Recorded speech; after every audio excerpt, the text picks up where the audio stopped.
ਦੋਸਤੋ ਇੰਡੀਆ ਦੀ ਮਸ਼ਹੂਰ ਅਦਾਕਾਰਾ ਕੰਗਨਾ ਨੇ ਕਿਸਾਨਾਂ ਦੇ ਬਾਰੇ ਨਾ ਸਿਰਫ ਇਲਜ਼ਾਮਾਤ ਲਾਏ ਹਨ ਬਲਕਿ ਪਾਕਿਸਤਾਨ ਬਾਰੇ ਵੀ ਕੁਝ ਸੀਰੀਅਸ ਇਲਜ਼ਾਮਾਤ ਲਾਏ ਹਨ। ਅਸੀਂ ਬਹੁਤ ਪਹਿਲੇ ਤੁਹਾਨੂੰ ਦੱਸ ਚੁੱਕੇ ਸੀ ਕਿ ਇਹ ਸਾਰਾ ਕੁਝ ਹੋਏਗਾ ਜਿਵੇਂ ਜਿਵੇਂ ਲਹਿਰ ਮਜ਼ਬੂਤ ਹੁੰਦੀ ਜਾਏਗੀ ਉਵੇਂ ਉਵੇਂ ਇਸ 'ਤੇ ਇਲਜ਼ਾਮਾਤ ਵੱਧਦੇ ਜਾਏਗੇ ਔਰ ਮੋਦੀ ਮਾਈਂਡਸੈਟ ਜਿਹੜਾ ਹੈ ਉਹ ਇਹੀ ਹੈ ਕਿ ਇਸ ਲਹਿਰ ਨੂੰ ਖਰਾਬ ਕੀਤਾ ਜਾਵੇ। ਕੰਗਨਾ ਨੇ ਕੀ ਕਿਹਾ ਆਓ ਤੁਹਾਨੂੰ ਇਹ ਸੁਣਾਉਂਦੇ ਹਾਂ ਔਰ ਇਸ ਦੇ ਨਾਲ ਅਸੀਂ ਇਹ ਵੀ ਚਾਹਾਂਗੇ ਕਿ ਸਾਡੇ ਵੱਲੋਂ ਔਰ ਤੁਹਾਡੇ ਵੱਲੋਂ ਇਹਦਾ ਭਰਪੂਰ ਜਵਾਬ ਜਾਣਾ ਚਾਹੀਦਾ ਹੈ ਕਿਉਂਕਿ ਹੁਣ ਉਹ ਦੌਰ ਗੁਜ਼ਰ ਗਿਆ ਜਦੋਂ वन साइडेड प्रोपेगेंडा करके इन लहरों को खराब किया जाता सी।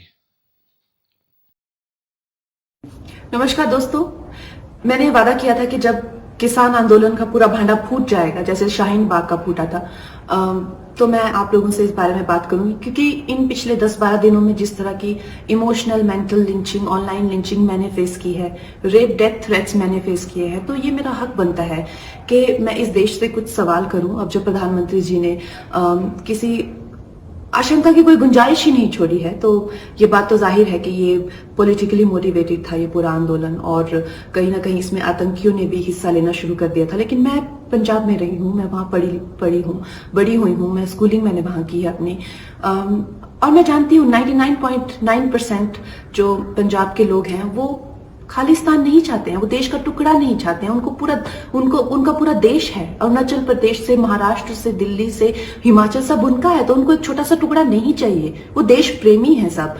लेकिन मैं उनसे पूछना चाहती हूँ देशवासियों से, मुझे आतंकियों से शिकायत नहीं है, मुझे जो इस देश को तोड़ना चाहते हैं मैं उनकी भावनाएं मैं समझती हूँ, लेकिन जो मासूम लोग हैं वो कैसे इन लोगों को अपने आपको उंगलियों पे नचाने देते हैं हर आए दिन। अब जैसे शाहीन बाग में दादी जी वो पढ़ नहीं सकती कुछ नहीं, लेकिन फिर भी अपनी नागरिकता बचाने के लिए आंदोलन कर रही हैं। एक पंजाब में दादी मुझे इतनी गंदी भद्दी गालियां दे रही हैं, अपनी जमीन बचाने की कोशिश कर रही है सरकार से। क्या हो रहा है इस देश में दोस्तों? हम लोग अपने आप को इतना वनरेबल कैसे कर देते हैं इन आतंकियों के लिए, इन विदेशी शक्तियों के लिए?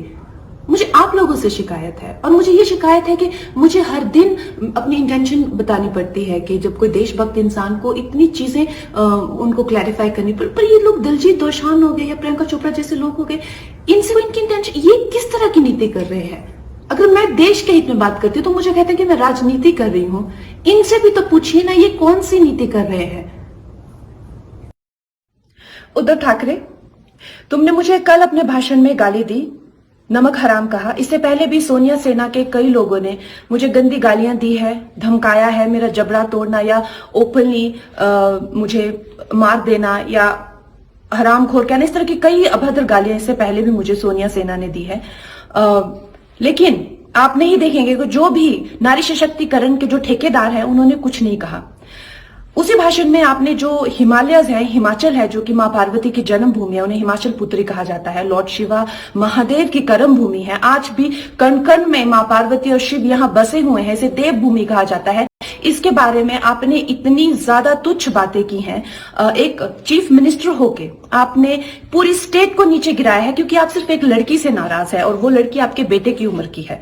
चीफ मिनिस्टर, आप मुझसे बहुत नाराज हुए थे जब मुझे धमकाने के बाद मुंबई में मैंने वहां की तुलना, क्योंकि वहां पे आजाद कश्मीर के नारे लगे थे और आपकी सोनिया सेना ने उसे डिफेंड किया था, इसलिए मैंने कहा था उसकी तुलना पीओके से की। तो बहुत ज्यादा संविधान के जो बचाने वाले हैं वो उछल के आए थे, लेकिन कल आपने उसी भाषण में भारतवर्ष की तुलना पाकिस्तान से की।